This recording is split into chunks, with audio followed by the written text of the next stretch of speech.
In a moment of awakening, we discover this truth. There is nothing wrong with us. We are inherently whole. I choose this quote to begin, for it runs counter to a subtle belief most of us carry, that there is always some fundamental flaw within us. For years, I found myself relentlessly running, trying to hide that void. Studying more, working more, striving harder, loving more, only to fail more. Yet, instead of filling up, that chasm only grew wider. Perhaps you too have lived this way, in a race that never reaches its finish line. The book I want to share with you is an invitation to stop. Radical acceptance doesn't teach us how to become perfect, nor does it offer a 10-step guide to happiness. It leads us back to the place we dare to confront the least, our own feelings of inadequacy, fear, and desire. When you dare to look at what you fear most, the feeling of unworthiness, you discover a paradox. Your wholeness has never left you. You simply forgot it. I still remember the first time I read the story of the white tiger, imprisoned its whole life in a narrow cage.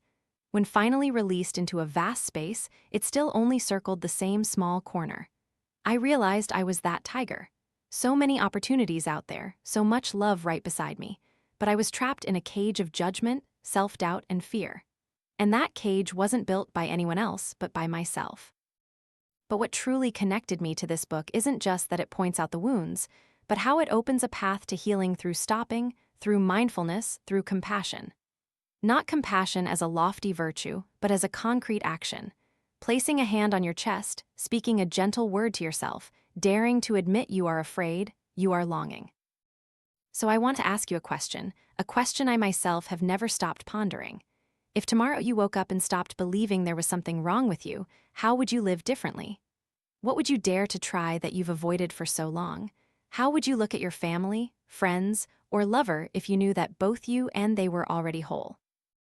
The biggest lesson I learned while writing these pages is that radical acceptance doesn't make pain disappear, but it transforms how we live with pain.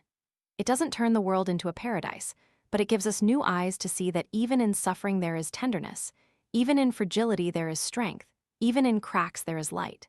And if you have ever denied yourself, please try just once to place your hand on your chest and whisper to yourself, "I am here, and I accept myself." That whisper may seem small, but it can be the seed for an entire garden.